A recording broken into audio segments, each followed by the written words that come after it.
нутгийн хөгжил сэдвээр хэлцүүлэг маань үргэлжилж байна.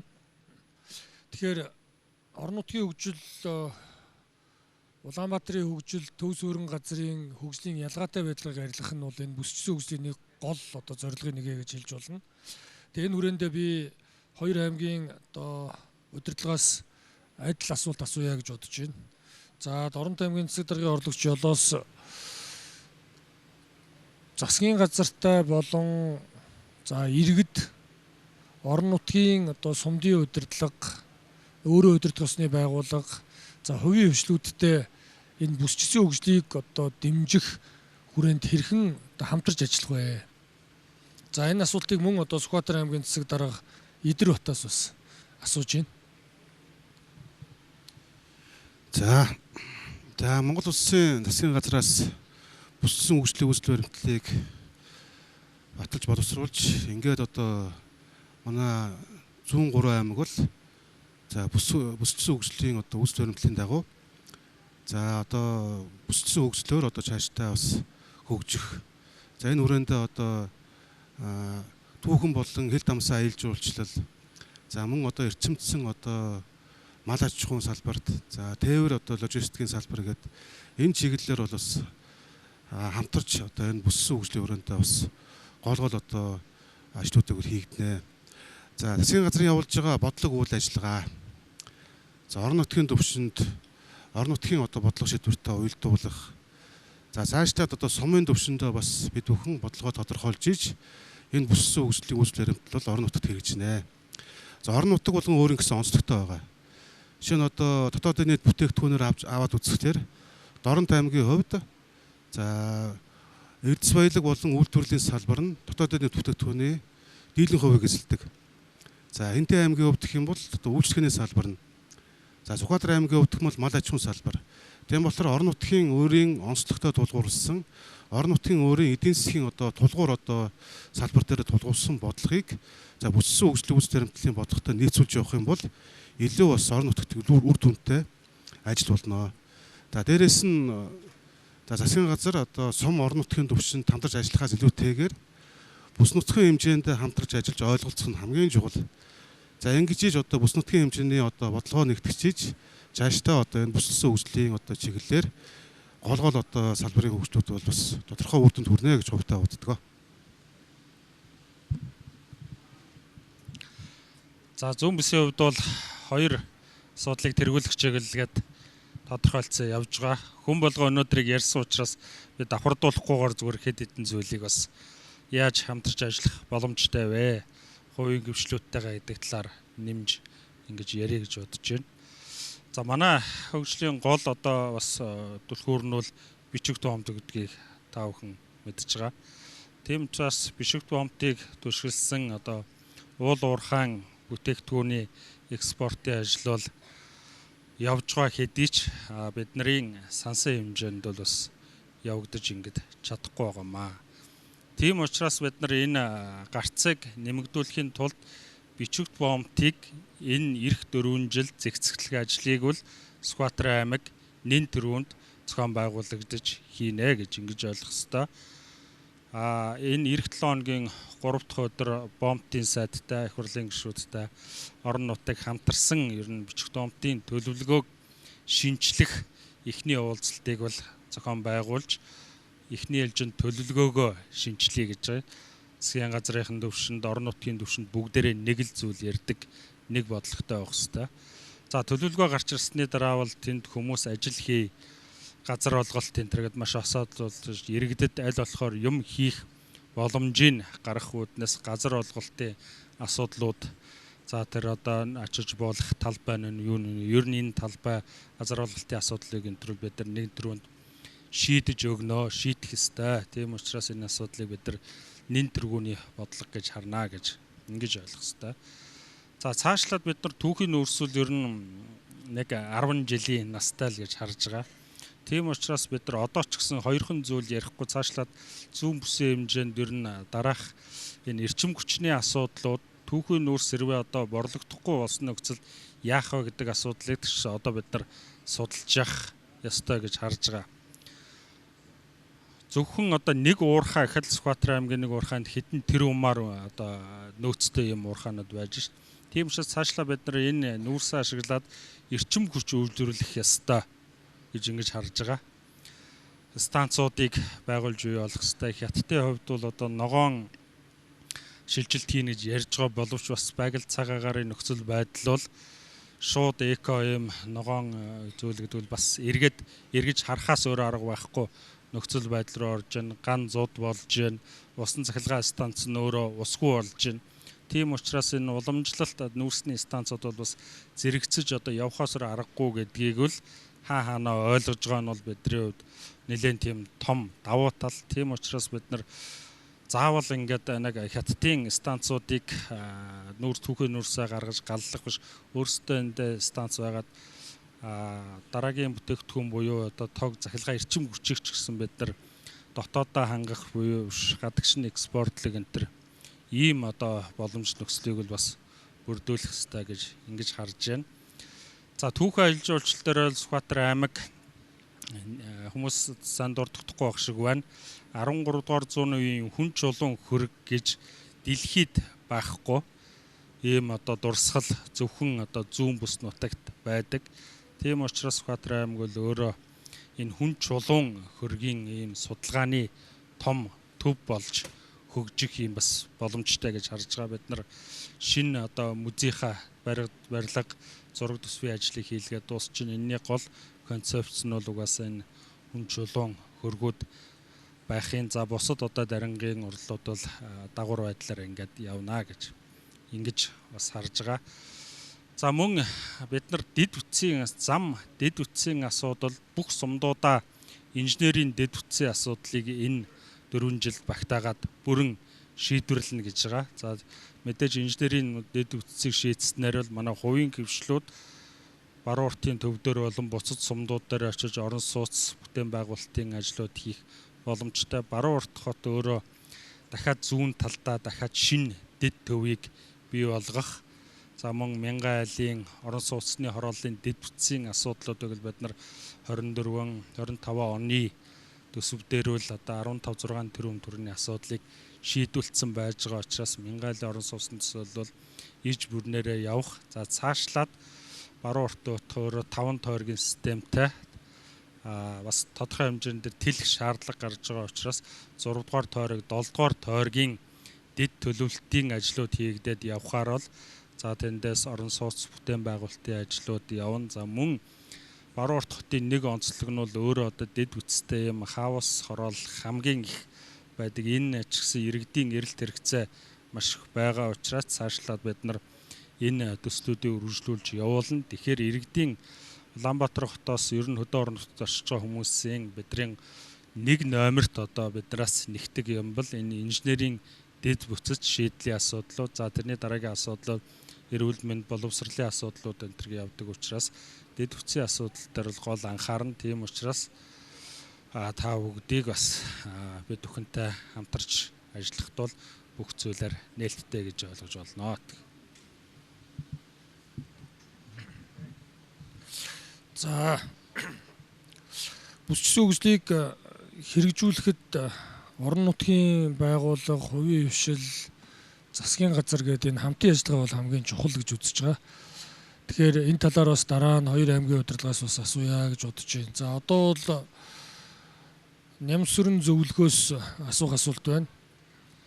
Бүсчсэн хөгжлийн үзэл баримтлал гэж байгаа. Бүсчсэн хөгжлийн удирдлага зохицуулалтын тухай хууль гэж байгаа. Тэгээд энэ хуульд заасны дагуу одоо өнөөдрийн одоо эрх зүйн орчин явж байгаа. Дээр нь бүсчсэн хөгжлийн үзэл баримтлалд одоо тодорхой зохицуултыг бас тусгасан.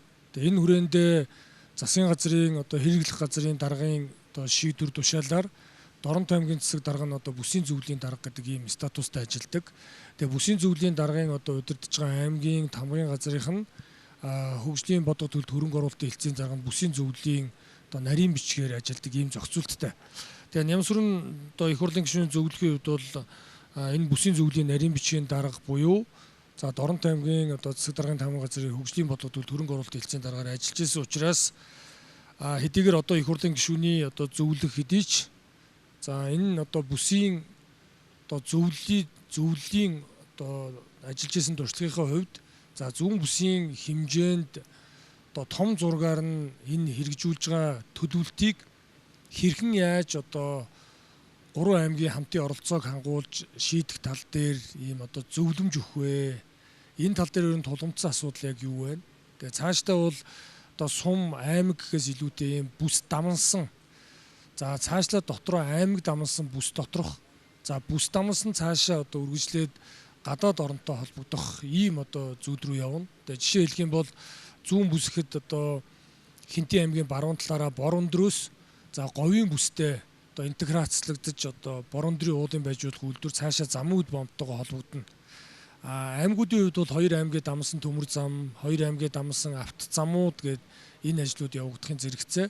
За цаашлаад бичгтийн бомбт, за Дорнот аймгийн одоо олон бомбтуудаар гадаад худалдаа, гадаад харилцаа руугаа илүү явна.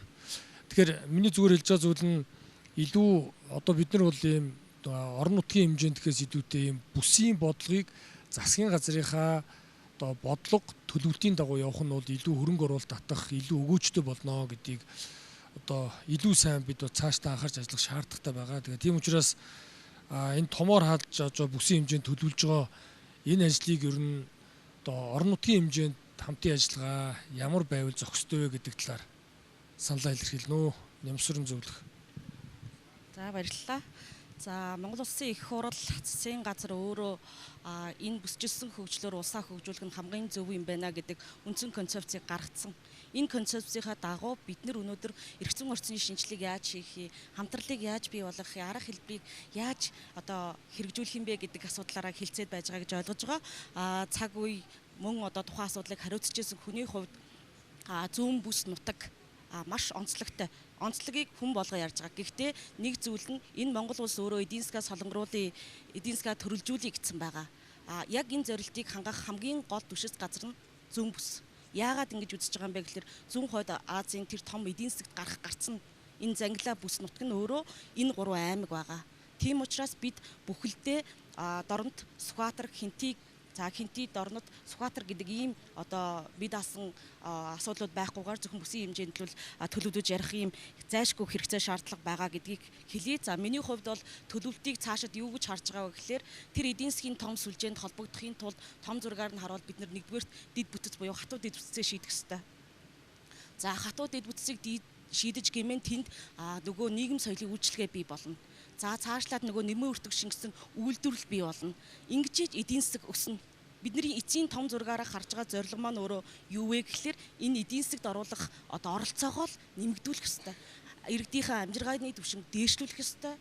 Ийм учраас энэ том зорилгоодыг хэрэгжүүлэхэд бол хөрөнгө оруулалтын болоо бүтээн байгуулалтын ажлыг бол бүсчилж хийх нь бол хамгийн зөв ийм байгаа. Тэгээд дараагийн нэг зүйл маань болохоор ерөөсөө хүн амзуу талаас нь аваад үзэх юм бол хүмүүс юунд их төвлөрч одоо сууршдаг гэхлээр ерөөсөө тэр нийгмийн соёлын үйлчлэгээ дэд бүтцийн асуудал суурь одоо хэрэгцээнд хангагдсан байхыг л гээд их хүсдэг юм байна л да. Ийм учраас ерөөсөө төлөвлөлийг сааруулъя, бүсчилсэн байдлаар хөгжийг бол хамгийн чухал нь бол бүсчилсэн байдлаар хөрөнгө оруулалтыг л төлөвлөх шаардлагатай болов гэсэн ийм байдал санал зөвлөмж байна надад.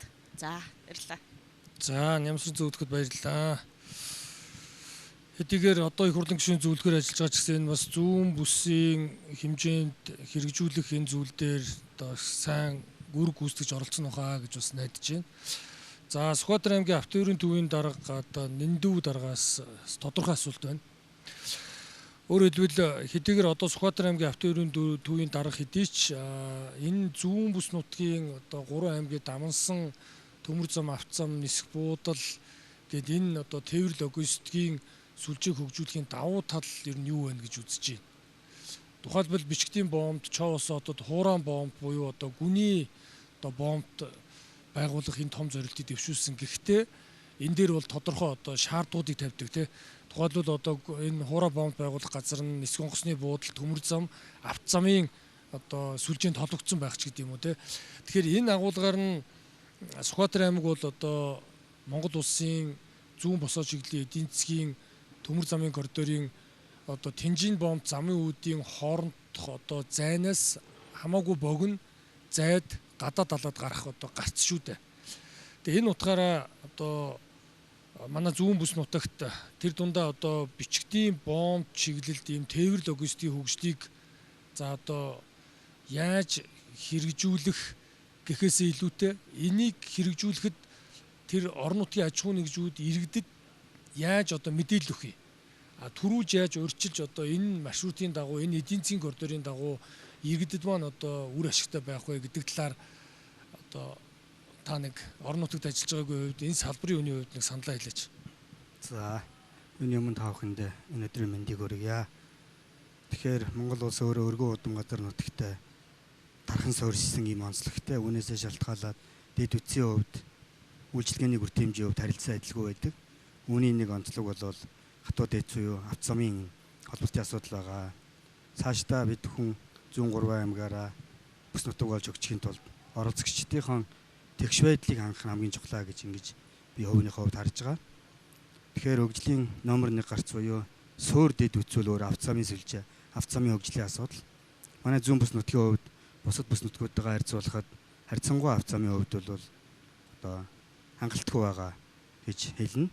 Тэгэхээр бид бүхэн эхлээд 3 аймгийнхаа төвийг буюу Алтан гурвалжингаа хатуу гучлалтай авто замаар холбох хэрэгтэй. Хатуу гучлалтай авто замаа холбохдоо бас бид бүхэн зүгээр А цагаас Б цаг руу хүрэх зүгээр нэг тараасыг хийгээ яваад байвал үр ашиггүй маа гэж ингэж ойлгодог. Эдийн засгийн үр өгөөжийг нь номер 1 харах хэрэгтэй. Бүс нутагт амьдарж байгаа иргэдийнхаа тэгш хүртээмжийг хангах хэрэгтэй. Ингэж одоо гацуумаа хатуу гучлалтай авто замаа холбол зүйтэй болов гэж ингэж харж байгаа. За эх жилүүд бол мэдээж манай аймгийн засаг дарга хэлсэнчлэн манай бичигт бомт бол зүүн бүс нутгийн томоохон одоо байр суурьтай бичтэй оролцох бомт бол манай бичигт бомт байгаа. Бичиг 130 бомт бол өнөөдрийн хувьд бол статус нь өөрөө олон улсын ачаа тээврийн зориулалттай юм бомт. За миний хувьд 2022 оны 7 сарын 26-наас хойш бомтоос ковидын дараах бомтын одоо сэргэлтээс хойш ажлаа холбоод ажиллаж байгаа. Тэгэхээр бид бүхэн эхлээд бол баруун уртаас бичигт бомтой хатуу гучлалтай авто замаар холбох, тухайн бичигт бомтоор гарч байгаа уулуурхайн түүхий бүтээгдэхүүн тээвэрлэж байгаа тараасуудад эхний ээлжинд бид бүхэн сайжруулсан авто замыг төлөвлөж тараасаар одоо зорчих нь бол өөрөө бүс нутгийн иргэдийн тэгш оролцоог хамгийн ихэнд хангаж байгаа нэг юм алгалдаг. Түрүүний таны хэлсэнчлэн бид бүхэн бичигт бомт бол Монгол Улсын засгийн газраас хэрэгжүүлж байгаа бомтын сэргэлтийн гол одоо төлөвлөлтийн хүрээнд бүтээн байгуулалтын ажил хийгдээ явж байна. Гэхдээ бид бүхэн бүтээн байгуулалтыг хараад төлөвлөлтийг хойшлуулаад явж байгаа. Сая дарга нэг сайхан санаа гэлээ. Эх 7 хоногоос ширээний ард сууж ерхий төлөвлөгөө, бомтын төлөвлөгөө бид бүхэн ярилцсана гэж. Ерхийдээ гол хүлээлт бол өөрөө бомтын төлөвлөлтийг бид бүхэн маш харалтай хийх ёстой. Энэ төлөвлөлтөд уялдуулж очих ёстой. Зүүн босоо төмөр зам, аймагуудаас ирэх хатуу гучлалтай авто зам маань өөрөө ойлгомжтой болж ирнэ. Тэгэхээр энэ бүтээн байгуулалтын ажил бол энэ бичсэн хөгжлийн эхний үр дүн гарч ирэх жилүүдэд бол энэ ажил хийгдэх юм байна гэж ингэж одоо олзуурхаж харж байна. За нөгөө талаар мэдээж бичгтийн бомт энэ одоо хуурай бомтынхаа нөхцөлийг хангаж энэ одоо сүлжээгээр холбогдчих юм бол мэдээж зүүн бүс нутгийн иргэдийн аж амьдралд бол хамгийн сайн нөлөөлнө. Ер нь хөгжил бол өөрөө эцсийн дүндээ иргэдийн амьдралын чанар өнөөдрийн байгаа түвшнээс маргааш ямар бодит дүнд хүрэх үү гэдэг л өөрөө хөгжил. Тэгэхээр бол хөгжлөө бол бичгтийн бомттой тулгуурлаж харж байна. Иргэжлүүд төлөвлөж байгаа авто зам, төмөр зам энэ нисхийн одоо чиглэлийн хөрөнгө оруулалтын ажлууд нь хугацаанд өөрөө үр дүнтэй хийгдээ явбал бичсэн хөгжлийн үр дүнгийн номер 1 одоо үр дүн гарнаа гэж ингэж харж байна. За нэндүүд дарт баярлалаа. За манай дараагийн уулзагч бол Дадал сумын Иргэдийн дэвсгэрийн урлын төлөөлөгч Баясгалан төлөөлөгч байгаа. Зүүн бүс нутгийн одоо тэргүүлэх чиглэл буюу төрөлцсөн бүс нутаг нь түүх аяжуулсан бүс нутаг. Тэгэхээр та бол одоо Дадал сумын даугуул энэ сумын хурлын төлөөлөгч, нутгийн 2 төсний байгууллагын төлөөлөгч. Тэгэхээр Дадал сум бол дэлгүүн болдог одоо их эзэн Чингис хааны одоо мэндэлсэн газар. За энэ утгаараа одоо Дадал суманд түүх аяжуулсан чиглэлээр бас олон ажил хийхээр төлөвлөсөн. Тэгэхээр таны хувьд одоо бусаддаа бас туршлагаа уулзаач гэж бас хэлэх байна. Яг тэгвэл Дадал сум түүх аяжуулалтыг хөгжүүлэхэд ямар одоо зөв бодлогуудыг дэвшүүлсэн бэ? Засгийн газраас болон аймаг орон нутгаас яаж дэмжсэн бэ? Иргэдийн хувьд ямар оролцоотой байсан бэ? Тэгээ голны өнөөдөр манай энэ одоо панел хэлцүүлэг сэдэв бол орон нутгийн хөгжин шүү дээ. Тэгэхээр орон нутаг болгон сум аймаг бүс болгон хөгжих юм бол Монгол улс хөгжинэ. Тэгээ энэ үүднээсээ одоо Дадал сумын хувьд аяж үйлчлэгийг хөгжүүлэхэд мөн одоо эрчим зүйн үйл ажиллагаа хөгжүүлэхэд одоо явуулж байгаа энэ дуршлаг тэгээд төрөөсөө авж байгаа дэмжлэг иргэдийн оролцоо гэсэн энэ гурван зүйл дээр та нэг дуршлаг хуваалцаж санал хэлээч. За баярлалаа. Манай дадал сум өөрөө их онцлогтой сум. За энэний хүрээнд ч түүхэн аялал жуулчлалын бүс нутгийн хүрээнд манай суман дээр Азийн хөгжлийн банкны санхүүжилтээр доктортой аялал жуулчлалыг хөгжүүлэх төсөл хэрэгжиж байгаа. За ингээд улсын төсвийн хөрөнгөөр бас мөн ялгаагүй дэлгүүн болдог нисэх онгоцны буудал аялал жуулчлалын бүсийн хүрээнд хийгдэж байна. За манай сумын иргэд өөрсдийнх нь нэг цэвэрхэн авч авсан юм гэх юм бол хог хаягдлаггүй. Анхнаасаа хог хаягдлаа их өөрсдөө цэгцтэй, журамтай, ер нь гудмандаа тийм хоггүй байсныхаар одоогоор ингээд байгаль орчин цэвэр ариухнараа хүн аялагч жуулчид очих дуртай, тийм сэтгэлтэй газар болцсон харагдж идэв. За мөн нөгөө доктортой аялал жуулчлал хөгжүүлэх төслийн хүрээнд одоо Хөвсгөл аймгийн Хатгал, Ханх, манай дадал сум 3 дээр ландфил байгууламж гэдэг хог хаягдлын барьж одоо сая улсын комист хүлээлгэж өгсөн байгаа. Энэ маань дахин ашиглах боломжтой хог хаягдлыг нь пресслээд дахин ашиглах одоо цэг рүү явуулах, дахин ашиглах боломжгүй хог хаягдлыг нь бол ландфил дэх буюу дарж булшлах аргаар байгаль орчин сөрөг нөлөөгүй аргаар ингэж хог хаягдлаа шийдсэн ийм сум байгаа. За мөн одоо хамгийн чухал асуудал бол дид үтсийн асуудал манай дадал сумн дээр тулгамдж байдаг. Манайх Хинтээ аймгаас өөрөө 270 км-ийн алсад одоо хамгийн хол оршдог сум. Бараа бүтээгдэхүүн, өргөн хэрэглээний барааны үн өсөлттэй энэ дээр тээвэр логистикийн асуудал нь одоо шавартай, зумбал, өвөл цастай, голтой ингээд жоохон асуудал хүнд байдаг. Гэхдээ дадлын ард түмэн өөрсдөө одоо энэ шин засгийн газарт итгэл хүлээлгэж одоо саналаа хүргүүлснээр манай сум руу Нориулан сумаас дадал сум хүртэлх автозамын одоо төсөв тавигдчих шиг байлаа. Энэнд бол манай нутгийн ард түмэн баярлж байгаа. За иймэрхүү одоо гэхдээ бас нэг бодлогын төвшөнд сум орон нутаг яалчгүй бодлого төлөвлөлтийнхээ хуулийн дагуу бодлогын баримт бичигтэй байх хэрэгтэй байлээ. Манайх 18-аас 24 он хүртэл ногоон хөгжлийн төлөөх загвар сум гэдэг дунд хугацааны бодлогын баримт бичигтийг сумын иргэдийн төлөөлөгчдийн хурлаараа батлуулаад хэрэгжиж дууссан. Одоо 23 оноос эхлээд аялал жуулчлалын бас бодлогын баримт бичгийг 30 он хүртэлхээр сумын иргэдийн төлөөлөгчдийн хурлаараа батлуулаад одоо тэрнийгээ хэрэгжүүлээ явж байна. Мөн хог хаягдлын менежмент төлөвлөгөөг энэ оноос бас сумын иргэдийн төлөөлөгчдийн хурлаараа батлуулаад тэрнийхээ дагуу ингээ явж байна. За баярлалаа. За баясгалан төлөвлөгч маш чухал туршлагаа уулзлаа. Ер нь энэ бүсийн хөгжил, орон нутгийн хөгжил гэдэг бол тухайн орон нутаг өөрөө нутгийн өрөө өдөртгөөс орон нутгийн удирдлага тэгээ ард иргэдтэйгээ аж ахуй нэгжтэйгээ хамтраад энэ засгийн газартайгаа маш оновчтой төвшөнд одоо санал бодлоо хургуулдаг, хамтарч ажилладаг, том бодлогын хүрээнд одоо ажлуудаа нэгтгэж шийддэг байх нь бол хамгийн чухал байгаа. Тэгээ энэний жишээ бол манай одоо дадал сум байгаа гэдгийг бас одоо та бүхэн сая эндээс сонслоо. Тэгээ тийм учраас би одоо хоёр дахь асуулт бол бүх одоо панелистаас бас адилхан асуулт асууя гэж бодож байна. Манай өнөөдрийн сэдэв бол орон нутгийн хөгжил. Тэгэхээр бүсчилсэн хөгжлийн бодлогын нэг гол зорилт нь хот хөдөөгийн хөгжлийн ялгаатай байдлыг арилгах. Тэгээ энэ хүрээндээ хоёр зүйл дээр одоо асуулт асууя гэж бодож байна. Нэгдүгээрт орон нутагт эдийн засгийн одоо хөгжлийг түргэдэхийн тулд юу хийвэл одоо тохиромжтой бай. Хоёрдугаарт нь хүний хөгжил буюу одоо нийгмийн хөгжлийн үед энэ төвөөс ялгаатай байдлыг яаж арилгах вэ гэдэг. Сая Шадар сайдын одоо танилцуулган дээр гарсныг та бүхэн харсан. Хүний хөгжлийн интегс Улаанбаатар хотын орон нутгийнхаас илүү байгаа. Эдийн засгийн хүчин чадал, эдийн засгийн одоо өөрийнх нь чадвах нь орон нутгаас Улаанбаатарт илүү байгаа. Тийм учраас ингээ Улаанбаатар руу тэмүүлээд байна. Тийм учраас орон нутагт эдийн засгийг чадварчуулах, хөгжүүлэх нөгөө талд нь хүний хөгжлийг нэмэгдүүлэхэд юу хийгээсэ гэж одоо засгийн газартай болон улсын хурлдаа одоо уламжлах байна гэдэг. Адилхан асуудал бүгдээс. За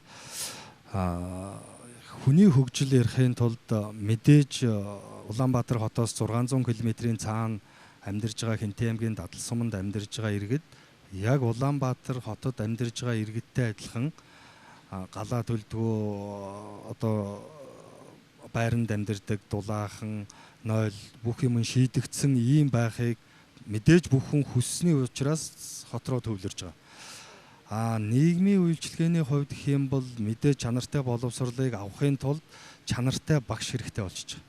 Чанартай багшийг орон нутаг тогтоох ганцхан юм бол тэр чанартай байр одоо стандартад нийцсэн байр ажлын байранд байж хахад л тэр хүн тогтно байх гэдэг одоо манай суман дээр яг тулгамж байгаа асуудал тэр байгаа юм. Чанартай боловсон хүчнийг тогтоох гэхээр байрны асуудал хүндээдэг. Тэр нь төвийн эрчим хүчинд дулааны инженерчлэлийн шугамжуулжинд хамрагдсан ийм байр хэрэгтэй байж идэг. Эннгээр нь хангаад өгчих юм бол мэдээж чанартай боловсрол тэнд бий болчихно. Эрүүл мэндийн үйлчилгээч гэсэн. Одоо нэг үе бодох юм бол эрүүл мэндийн төвүүдийн одоо тэр онцлогооны багаж тоног төхөөрөмжүүд бол сайжирцсан.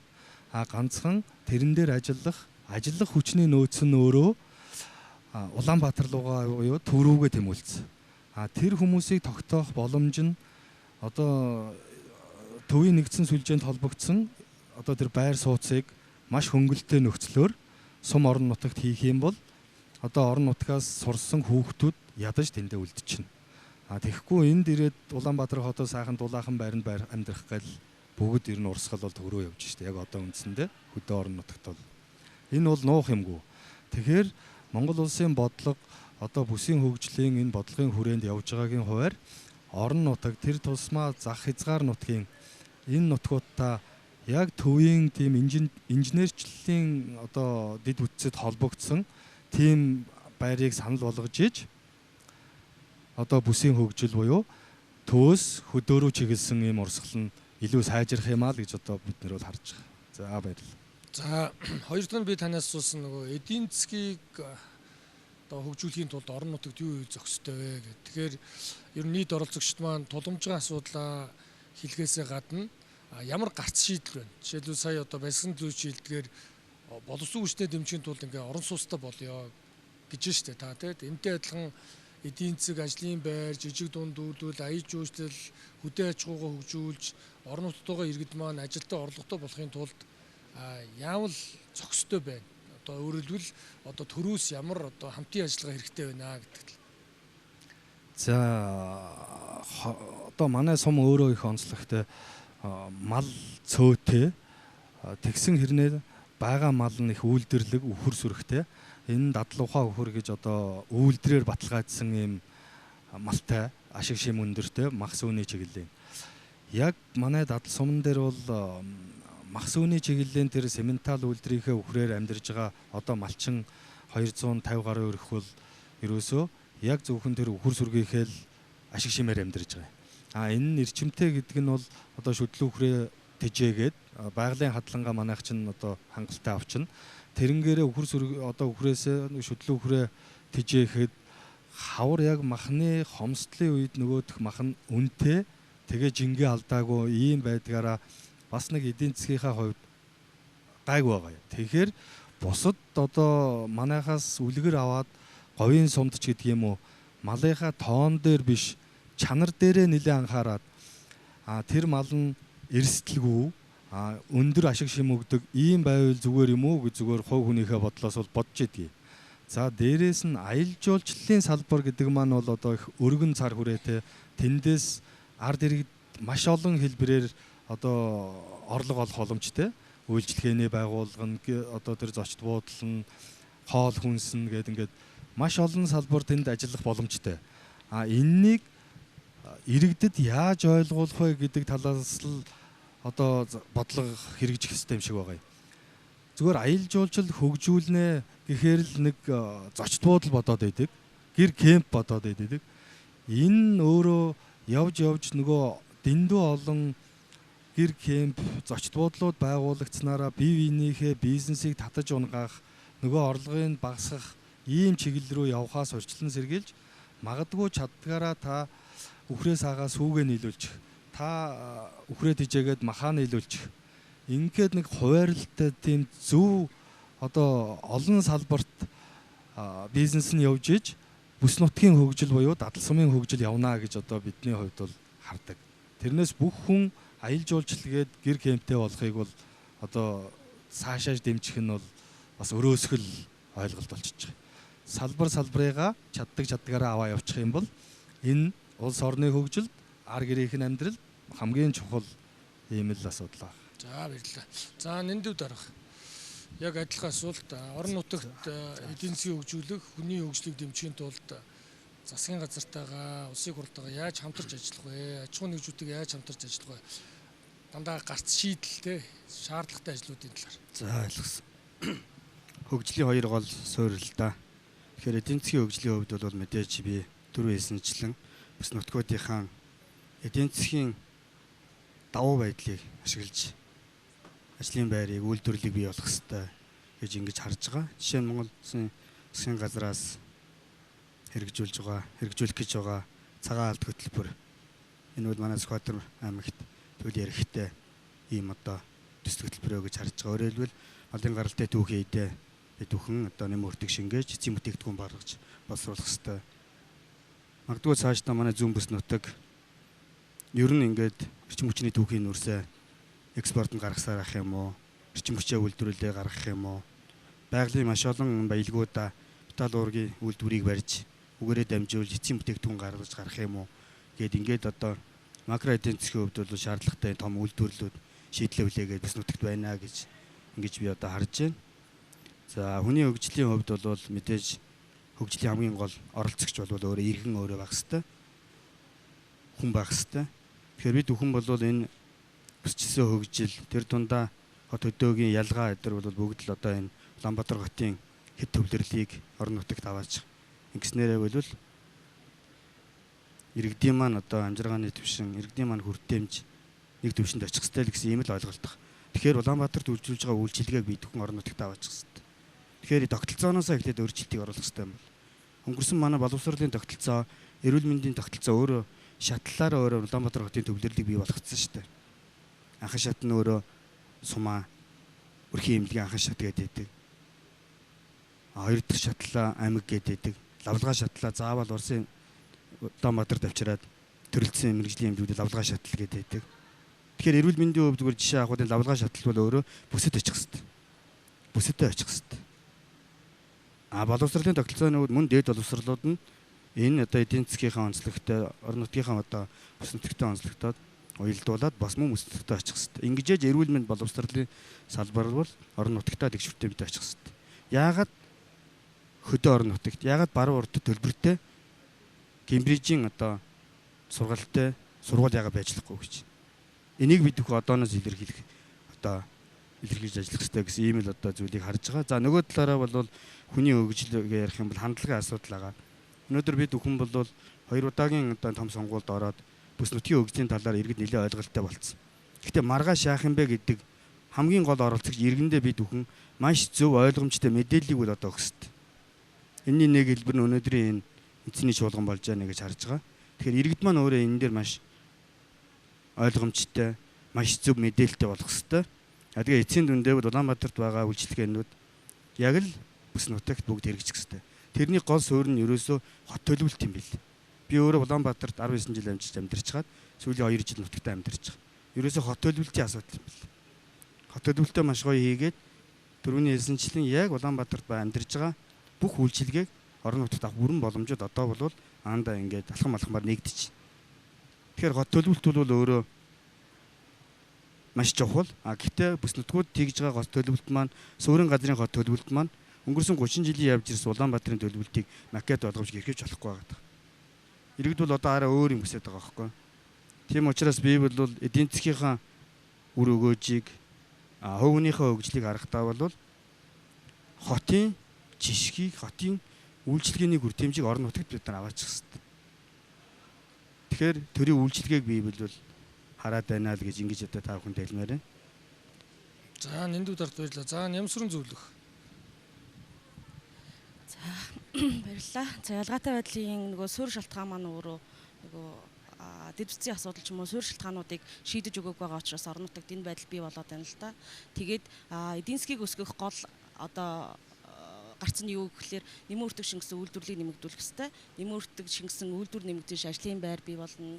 За мөн цаашлаад одоо иргэдийн амжиргааны түвшин дээшлэн ийм байгаа. За тэгээд нэмэн үртэг шингэсэн үйлдвэрийг одоо хэдүүлээ хөдөө орон нутагт байгуулыг бүл хэцүү. Тэгэхээр төр татврын бодлогоор өгөх хэрэгтэй. Жижиг дунд үйлдвэрлэлийг дэмжих тэр зээлийг олгох хэрэгтэй. Илүү орон нутагт очиж үйлдвэр бариул хямд илүү хүү багтай ч юм уу зээл олгодог ч юм магадгүй энийг гарц шийдлэн гэж харж байна. За дараагийнх нь болохоор хүний хөгжлийг ялгаатай байдлыг яаж би арилгах вэ гэхээр ерөөсөө л манай аймагт нэг жишээ байсан. Би бол Дорнот аймагт амьдарч ажиллаж байсан хүний хувьд бол чулуун 3 цагаас суманд орон сууц барьсан чинь маш сайн өндөр үзүүлэлттэй байдаг багш очиж тэнд ажилласан. Тэр орон сууцанд амьдарсан. Тэр багш сайн учраас тэндээс тэр сумаас хүүхдүүд аймаг руу шилжихгүй болсон. Тэгэхээр ерөөсөө бодиттой буюу боловсон хүчин чадварлаг чанартай боловсон хүчнийг л хөдөө орон нутагт тогтоох хэрэгтэй. Тогтоохын тулд нөгөө орон сууцыг нь бий болгох хэрэгтэй. Аятай тухтай амьдрах нөхцөлийг нь бий болгох хэрэгтэй. Нийгмийн одоо суурь соёлын үйлчлэгнүүдийг нь тэнд л бий болгох шаардлагатай байгаа байна гэж харж байна. За тэгээд орон сууцтай холбоотой асуудал дээр л сая ер нь орон сууц барих гэхээр инженерчний шугам сүлжээний асуудлууд яригдаж эхэлдэг. Тэгэхээр ерөөсөө сумаа бүхэлд нь төвлөрсөн болон нэгдсэн ийм халаалттай холбох ийм зайлшгүй шаардлагатай. Ингэхээр тэнд очиод хувийн нэг компани орон сууц барьяа л гэдэг. Ерөөсөө л хамгийн зөв шийдэл бол эхлээ инженерийн шугам сүлжээг л бий болгох. Ингэж одоо хүний хөгжилд нэмэгдэнэ л гэж харж байна. Баярлалаа. За эдгээр утсаг дарга.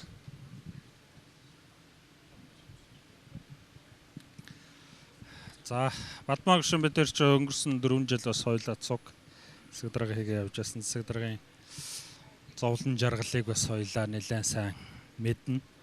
Тэгээ ер нь яг хөө ингээд зөвлөгөө хийгээд засгийн газраас энтрол том бодлого чиглэл гаргаад явж байгаа нь бид нарт бол айгүй дэмтэй тустай байгаа юм. Тэгэхдээ нөгөө талд нь бас болохгүй байгаа орон нутагт жоохон хүндрэл үүсгэж байгаа юмнуудыг бас ярих хэрэгтэй гэж бид нар ингэж ойлгож байгаа. Нэг талаараа эндээс ингээд чиглүүлээд бүх асуудал яваад байгаа юм шүү. Нөгөө талаараа орон нутаг дээр очиод орон нутгийн удирдлагууд бол үндсэндээ шүдгүү арслан болцсон байж байгаа. Өнөөдөр сумын засаг дарга суман дээр хэнийг ч томилж чаддгүй. Сургуулийнхаа захирлыг цэцэрлэгийнхаа эрхлэгчийг тэгээ тэрэнд ер нь сумын засаг даргын үгэнд ордог ийм хүн ер нь байхгүй болцсон байж байгаа шүү дээ. Одоо цаашлаад энэ дээшээ төвлөрүүлэн татах процесс улмал одоо их явж байна л да. Одоо цаашлаа сум биш аймгийн засаг даргач томилдог одоо ийм хүн байхгүй. Дээр нь энэ нөгөө эдийн засгийн чинь гол суурь болсон асуудал нь өөрөө газрын асуудал шүү дээ. Газрын менежментийг хийхгүйгээр тэнд эдийн засгийн эргэлт үүсгэх одоо том хөгжил бүтээн байгуулалт ярих ямар ч боломж байхгүй. Тэгэнгүүт энэ газрын менежмент зохицуулт хийдэг одоо засаг дарга нарын гол эрхийг засгийн газар татаад авчихсан. Жилдээ 1-2 удаа энд хуралдаж асуудал шийдэн. Тэгээ нэг амьдрал чинь өөрөө баялаг байдаг шүү дээ. Тэгээ нэг жил өнөөдөр миний өрөөнд ороод нэг бизнесмен би одоо дэлгүүрээ жоохон өргөтгчмөр байна. 3 метр одоо дэлгүүрээ өргөтгчмөр байна даргаа гэд миний өрөөнд орж ирэхэд би тэр бизнесмений өмнө 3 метр газрын асуудлыг шийдэж өгөх чадахгүй аймгийн засаг дарга сууж байгаа байхгүй. Тэгэхээр энэ асуудлуудыг энтэр бас углуураар нь эргэж одоо Бадмаа дарга энэ гүшүүн болсон учраас та хоёулаа л яг энэ асуудлыг ярьдаг байсан. Тийм учраас орон нутгийн эрх мэдлийг дээш нь төвлөрүүлж татаад авах биш харин одоо татсан эрх мэдлийг буцаагаад орон нутгууд руу аль болохоор боломж төвлөрөөр нь өгч тэнд бас одоо ажил хийж байгаа хүмүүсийг юм хийх одоо энэ төлөвлөлтийн дагуу том бүтээн байгуулалтын чинь ажлуудыг хийлгэх жоох юм павер юмнуудын энэ орон нутгийнхаа удирдлагуудад өгөхгүй бол тэнд одоо ажил хийж явхад бол цаашдаа энэ томоохон бүтээн байгуулалтын ажил бол бас ажил хэрэг болж явна гэдэгт бол тийм бас нэлээд тийм хүндрэлүүд гарч ирж байгаа шүү гэдгийг одоо бас хэлээ. Тэгээд энэ тал дээр анхаарна гэж хүсье гişүн дээ. За хүний хөгжлийн асуудал бол манай тэгээ бүгдээрээ л сая ярьчлаа би ч гэсэн санал өгнө. Ерөөсөө Нэгдүгээр асуудал бол хүн очиж амьдрахад дэд бүтцийн асуудал. Орон нутгийн асуудал бол ерөөсөө дэд бүтцийн асуудал. Хоёрдугаар асуудал хүн аймаг орон нутагт хүн очиоч гэхэд хамгийн түрүүнд хүн боловсролыг асуудаг.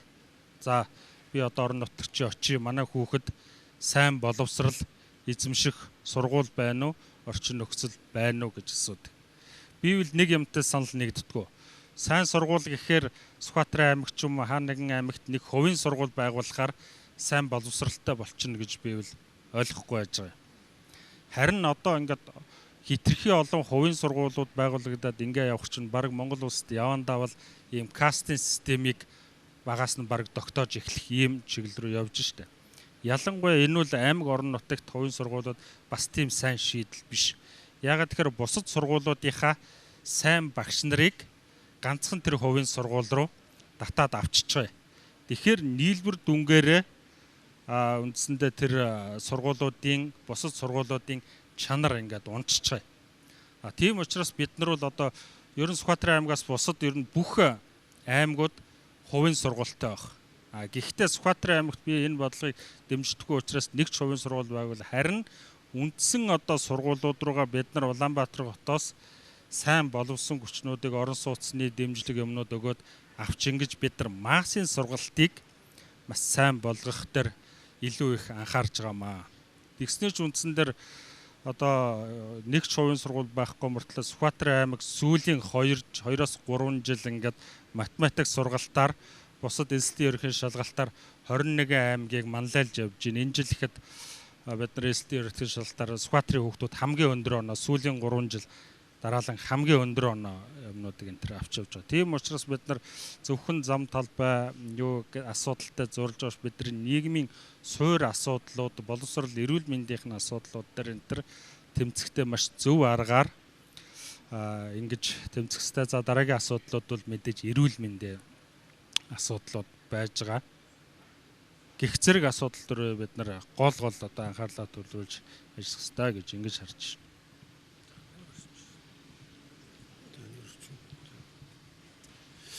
За хот өтөөгийн ялгаа гэдэг бол ер нь одоо хөгжлийн гол зорилго бол энэ ялгааг арилгах байдаг. Тийм болохоор бүссэн хөгжлийн хувьд одоо хэрэгжүүлж байгаа энэ олон одоо арга хэмжээнүүд бол бүс нутгийн одоо эдийн засгийг дэмжих, за хүн амын одоо амжиргааны түвшинг дээшлүүлэх, за бүс нутгийн хэмжээнд одоо эдийн засгийн үр өгөөжийг дээшлүүлэхэд чиглэж байгаа гэж би ойлгодог. За альва хөгжлийн гол зүйл нь ялангуяа эдийн засгийн хөгжлийн гол зүйл бол дэд бүтц. Дэд бүтцийн салбарыг хөгжүүлж эдийн засгийн үр өгөөж ирнэ. Тэгэхээр одоо бидний ярьж байгаа бүх зүйлийн үндэс бол ердөөсөө дэд бүтц. Сая одоо Нямсрын дарга хэллээ. За бүссэн хөгжлийн дагуу одоо эдийн засгийн үр өгөөжийг 103 аймагт бий болгоё гэвэл. За түүхэн аялал жуулчлал болон одоо хил дамсан аялал жуулчлал төр тээвэр логистикийн салбарч тэр эрдэс баялагын салбарч тэр бүх зүйлийн үндэс нь л дэд бүтц. Өөрөөр хэлбэл хатуу дэд бүтц буюу зам. За дээрэс нь одоо захлагааны шүлжээг одоо бүх газарт хүргэж байж. За ингэж одоо энэ салбарууд бол хөгжнөө. Ингэж үр өгөөж нь дээшлэнэ. Тийм болохоор одоо Монгол Улсын засгийн газараас барьж байгаа энэ одоо бүссэн хөгжлийн одоо гол одоо зүйл нь энэ 100 аймагуд дээр дэд бүтцийг одоо бас шүлжээг бий болгох.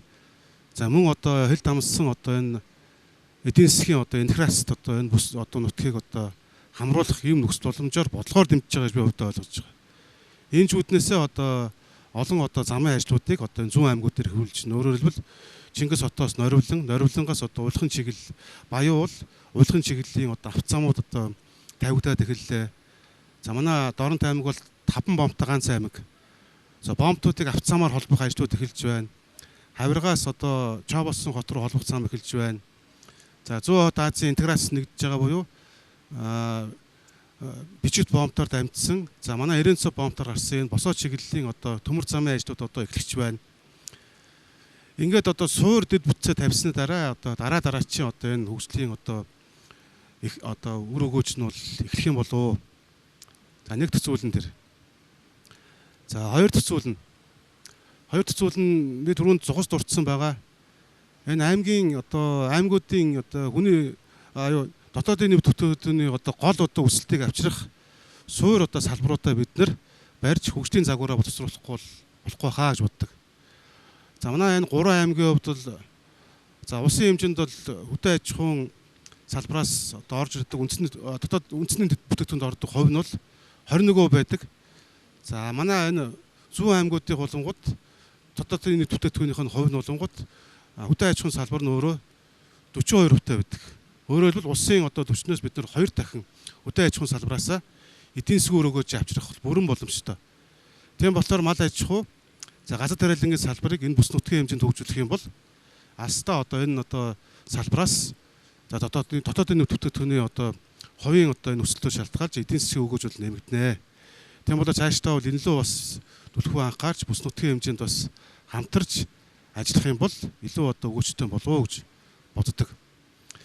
За хот хөдөөгийн ялгааг дараагийн арилгах зүйл нь за ихтэй сургуулиудыг ер нь бол орон нутг руу төвлөрүүлэх.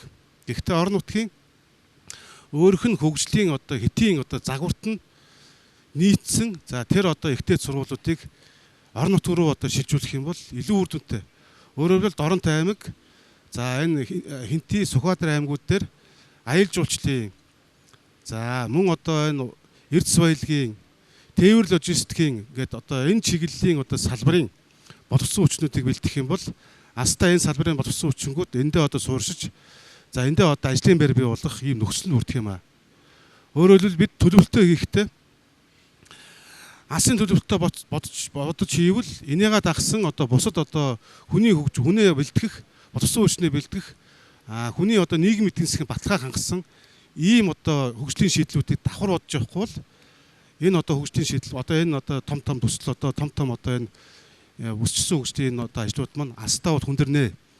Тийм болохоор одоо ихтэй сургуулиудыг авчрахтаа энэ манай энэ одоо зүүн бүсийн хөгжилд нийцсэн за хөгжлийг одоо цааш нь одоо бас авч явах ийм боловсон хүчингүүдийг бэлдэх ийм ихтэй сургуулиудыг орон нутгад бол авсан зөвөө гэж боддог. За орон нутгийн хөгжлийн талаар бол за ер нь бол аймгийн хөгжил сумаасаа гэж ярьдаг. Бид сумын анхан шатанд одоо байж байгаа төрийн албан агчдын нийгмийн баталгааг хангахгүйгээр тэнд одоо 1000 шаталтай боловсон хүчнийг бол ажилуулад бол чадахгүй. Тийм болохоор тэнд ажиллаж байгаа нарийн мэргэжлийн нийт шаардлагатайгаа мэргэжлийн албан агчдыг тухайн сумандаа суурших, тухайн сумандаа амьдрах ийм нөхцөл боломж нь бол төрөөс бол хангаж өгөх ёстой. Ингэж хийж одоо бидний дутагдaltaйгаа боловсон хүчингүүд хөдөө орон нутгад очиж сууршиж амьдарч тэнд төрийн албыг бүтэн залгуулж иж төрийн үйлчлэгийг одоо иргэд бол бас авнаа. Зөвхөн одоо манай Дорнот аймгийн хувьд гэхэд л одоо газрын харилцааны чиглэлээр за мөн одоо багшлах одоо багангийн багш гэдэг юм ингээд ийм дутагдaltaй мэргэжлүүд байдаг. За одоо эрүүл мэндийн салбар ялангуяа хөдөө орон нутгад бол нарийн мэргэжлийн эмчнэр бол их эмчнэр бол бас дутагдaltaй газрууд байж байна. Тийм болохоор ойрын одоо 7-8 жилийн хугацаанд Дорнот аймгаас барьж байгаа нэг бодлого нь за төрийн албан агчдыг орон сууцуулах тэдний нийгмийн баталгааг хангах чиглэлээр бол үе шаттай ажлууд бол эхлээд явж байгаа. Ингэсний үр дүнд орон нутагт тодорхой одоо энэ нарийн мэргэжлийн болон нийт шаардлагатайгаа мэргэжлийн за боловсон хүчингүүд бол суурч эхэлсэн байгаа. Хоёр дахь зүйл нь эрүүл мэнд болон нийгмийн бусад үйлчлэгийг астгцсан багийн иргэдэд ойртуулах ийм одоо үйлчлэгийг ийм бодлогыг орон нутгаас хэрэгжүүлэх зайлшгүй шаардлага байна. Хязгаар нутагт байж байгаа, хязгаар нутагт багт байж байгаа, алс цэлүү байж байгаа малчин өрхөд төрийн үйлчлэгийг хүргэнэ гэдэг бол хамгийн чухал. Сумын төв рүүгээ орж чадахгүй байгаа айлууд олон байдаг. Сумын төвд очиж эрүүл мэндийн болон бусад үйлчлэгийг авч чадахгүй одоо малчин хүмүүс зөндөө байна. Тэр байтугай одоо эхнэр нь төвд байдаг мөртлөө өөрөө суманд биш одоо багт амьдарч байгаа, бүр хөзөө хээр амьдарч байгаа ийм малчин залуучууд ч олон байна. Тийм болохоор нийгмийн цогц явуулын үйлчлэгээ гэдгийг Дорнот аймаг бол орой анх санаачилж хавар намартаа нийгмийн одоо бүх салбарын одоо буюу эрүүл мэнд за одоо тэгээд нийгмийн бусад одоо үйлчлэгээ үзүүлдэг салбаруудыг нийлүүлж за алс хязгаар багт байж байгаа иргэдэд үйлчлэх ийм цогц явуулын үйлчлэгээг бол сүүлийн жилүүд хэрэгжүүлсэн байгаа. Энэ бол үр дүнгүй өгсөн. За энэ ажлыг бол цаашдаа бас ингээд тогтмол хэрэгжүүлж улсын хэмжээнд жишг болгох юм бол за бусад одоо аймаг суманд бас энэ бол нэлээд үр дүнтэй ажил болох юм болов уу гэж бас хувьдаа боддог. Дорнот аймгийн цаашдаа бол хүний хөгжлийг дэмжсэн. За дээрэс нь одоо ард иргэдийн нийгмийн одоо асуудлыг шийдсэн, нийгмийн соёл үйлчлэгийг одоо хүргэх ажил дээр бол онцгой анхаарч явнаа. Иймдээс Дорнот аймгийн одоо хүний хөгжлийн индекс улсын хэмжээнд 1-2 дугаар байранд тогтмол явдаг байгаа. Улсын хүний хөгжлийн индекс өндөр байхад аж аргалын индекс нь бас давхар өсдөг юм байлээ. Тийм болохоор хүнээ хөгжүүлсэн, хүнээ дэмжсэн, хүний агаан шатны хэрэгцээг хангасан, хүний нийгмийн баталгааг хангасан үйлчлэгийг бол за тус дарга хэмжээг бол ямар ч төрлийн байгууллага бол 1 номер тавьж явах ёстой. Яг бол хүнээ ботсон шийдвэр өгдөг бол аста хүний хөгжлийн индексээр болон за хүний одоо дэмжсэн, за дээрэс нь одоо тэр тухайн салбарын одоо бусад одоо үр дүн бол эргээр гардаг юм гэдгийг бас бидний одоо энэ Дорнот аймагт хэрэгжүүлсэн ажлаар бол харагдсан. За төр хувийн хөгжлийн хамтын ажиллагаа гэдэг бол хамгийн чухал. Хувийн хөгжлийг дэмжсэн бодлогыг бол орон нутгаас хэрэгжүүлж байх ёстой гэж боддог. За Дорнот аймаг бол одоо уул уурхаан одоо жишг болох уус за нийгмийн одоо хариуцлагын гэрээг бол за гадаадын одоо экспертүүдийн одоо зөвлөх хүчтэй багтаа хамт хэрэгжүүлж ажиллаж байгаа аймаг. Энэгээр орон нутгийн хөгжлийн санд тодорхой одоо их усруудыг бий болгосон байдаг.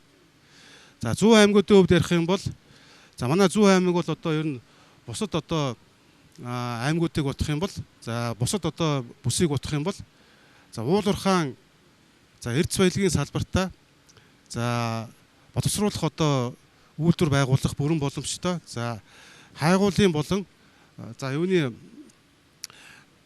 цаг болж байна те. За тэгээд цаг болж байгаа учраас би өгөөд авчлаа. За тэгээд ер нь бол цаашдаа бол тэгээд өдөө орон нутгийг дэмжсэн за бодлогыг орон нутгаас бол хэрэгжүүлж явах юм бол илүү үр дүнтэй гэж боддог. За баярлалаа. Ингээд идэвхтэй оролцсон та бүхэндээ амжилт хүсье. Тэгээ би нэг хүн 30 секундэд багтаагаад ганцхан зүйл дээр хариулъя гэж хүсэж байна. Энэ бүсчилсэн бодлогын том зорилт ингээд хэрэгжүүлэхээр засгийн газар их хурл ингээд том бодлогод гарах нэ. Бүс тамсын хөрөнгө оруулалт хийгдэх нэ. Тэгээ энийг та бүхэн орон нутагт очиод салбартаа яаж иргэдэд одоо мэдээлэл өгөх вэ? Энэ тал дээр нэг 30 секундэд тогтаагаад авч харуул. Нямсрын зөвлөхөөс эхэллээ.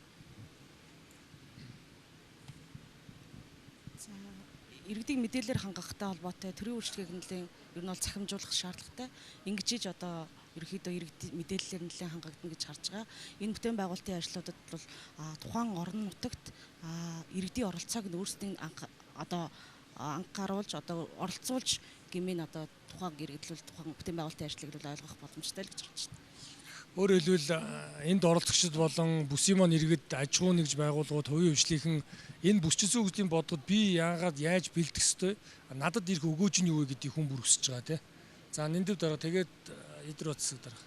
За баярлалаа. Тэгэхээр иргэдийн мэдээлэл анхаанд бол эхлээд бүс нутагт хийгдэх томоохон бүтээн байгуулалтын ажлуудаа бид хүлээдэн зарлах хэрэгтэй. Яг одоо баруун уртаас бичиг рүү явах 280 км замын бүтээн байгуулалтын ажил гэдэг юм уу?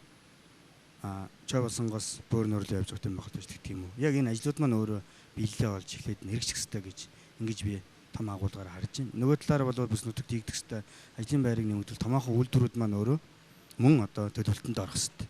Ингэжээж үнийгээ дагаж төр хувийн хвшлийн иргэдийгээ мэдээлэлээр хангах ажил маань бодиттой явж эхэлнэ л гэж байна. За эдэр утсаг. За энэ форум яг орон нутгийн сонгуулийн дараа яг нэг орон нутгийн удирдах бүрэлдэхүүн өөрчлөгдөж байгаа яг энэ цаг үедээ давхцсан. Давхцж байна. Гэхдээ одоо шинэ бүрэлдэхүүнүүд бол ажилдаа орж арай амжаагүй байна. Тэгэхээр миний одоо энэ форумыг үргэлжлүүлэх хамгийн эхний ажил бол очоод сумдынхаа удирдлагуудыг бүгдийг цуглуулж энэ нэгдсэн нэг ойлголттой болох хэвээр. Зөвхөн сумдын удирдлагууд биш аймгийн ер нь удирдлах бүрэлдэхүүн агентлагийн дарганаар одоо ингээд нэг 80-90 хүний бүрэлдэхүүн байдгийг. Эхлээд энэ аймаг орны удирдах байгаа энэ удирдлагын бүрэлдэхүүн эхлээд энийг ойлгох хэвээр гэж ингэж харж. Хаанаас ч асуусан, энэ ч асуусан. Төлөвлөлтийн дагуу ингэж байгаа юм байна. Зүүн бүс ингэж явж байгаа юм байна. Тэргүүлэх чиглэл нь энэ юм байна. Энэ дотроо Сүхбаатарын аймаг өөрөө ингэж явах юм байна. Ингээд энийг удирдлагын бүрэлдэхүүн маш сайн ойлгож за тэгсний үндсэн дээрээс цаашаа дараа нь одоо иргэд рүү бас мэдээллийг жигд түгэж ингэж өгөх хэрэгтэй. Хэрвээ ингэж явахын эхлэлийн үндэс нь үнэхээр одоо бүсээрээ хөгжиж гэж байгаа бол бид нар одоо 25 оныг жишээ нь аймаг болгон нэг зорилт дэвшүүлж тийм зорилт гэж энэ зорилттой ярихдаа ч гэсэн 3 аймаг хоорондоо зөвшөлдсөж ямар зорилттой яаж явах юм бэ гэдэг гуруулаа шивсэлцдэг байх хэрэгтэй.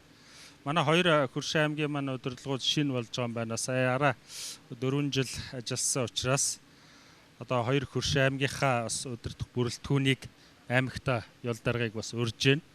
Тэгээд хэдүүлээ төсвөө хэлцгээс өмнө ер нь энэ бүс дээр юмудаа ярилцаад за бүсийнхаа хэмжээнд бодлого юмнуудаа тэндээ бас зангидаж тэрлүүгээ чиглэсэн шинэ оныхоо ер нь эх 4 жилийнхаа хөрөнгө оруулалтуудыг энтер ингэж нэгдсэн зохион байгуулалтад чиглүүлж ингэж явах хэрэгтэй гэж ингэж ойлгож. За баярлалаа. Баясгалан төлөөлөгч. За сум орон нутагтаа очиод анхын шатны нэгж буюу багийн дарга дээрээс нь иргэдийн төлөөлөгчдийн хурлын төлөөлөгч нартөө засаг даргатаа нэгдсэн нэг мэдээлэлтэй болж. Тэгээд тэднэрээрээ дамжуулаад мэдээж төлөөлөгч нар иргэдийн төлөөлөл учраас өөрсдийнхөө сонгогдсон тойрог дээр багийн дарга нар бол өөрсдийнхөө нөгөө цахимаар уулзсан хүнээрээ ингээд дамжуулаад мэдээллийн ер нь тэгжил түгээсэн зүгээр байх гэж бодож байна. За ер нь бол бүссэн хөгжлийн талаарх ойлголтыг нэгдсэн ойлголтыг бол бүх зөвшөндөө авч иж энэ хөгжлийн одоо үр өгөөж нь хүний амьдралд за тухайн одоо орон нутгад хэрэгтэй гэсэн ойлголтыг нийт одоо иргэдэд өгөх нь бол нэн тэргүүний ажил болоо гэж боддог. За эдрүүт дарахтаа бас санал нэг байна. Төрийн одоо бүх шатны байгууллагуудаас саналаа бол нэг төвшөнд байлгаж за бас ойлголтоо нэг төвшөнд байлгаж иж за энэ одоо бүссэн хөгжлийн талаарх одоо ажил маань бол урагштай явна. Дээрээс нь одоо аймаг 3 аймаг нь өөрсдөө ойлголтоо нэг болох ёстой. Яг л хөгжлийн одоо үндсэн одоо загварууд нь өөр аймаг. Гэхдээ бидний одоо цаашд хэрэгжүүлэх ажил маань бол нэг учраас аймаг болгон бас ойлголтоо нэгтгэж мэдээлэл нэгтгэж бодлогоо нэгтгэх юм бол энэ бүссэн хөгжлийн талаарх ойлголт бол цаашдаа бас их үр дүнтэй явах юм болоо гэж бодож байна. За энэхүү одоо панел хэлцүүлэгт оролцсон Дурант аймгийн засаг даргын орлогч Жол, Сүхбаатар аймгийн засаг дарга Идэрбат, Улсын их хурлын гишүүн зөвлөх Нямсүрэн, Сүхбаатар аймгийн Автоөрийн төвийн дарга Ниндүв, за Дадал сумын Хинтэн аймгийн Дадал сумын иргэдийн төвч урлын төвч Баясгалан нартаа та бүхнийхээ өмнөөс талархснаа илэрхийлж ажилд нь амжилт төсөе, мөн оролцогчдод бүгдэнд нь амжилт төсөе. Тэгээ бүсчилсэн хөгжил хүчтэй урагшил болтугай гэж өрөөе. Баярлалаа.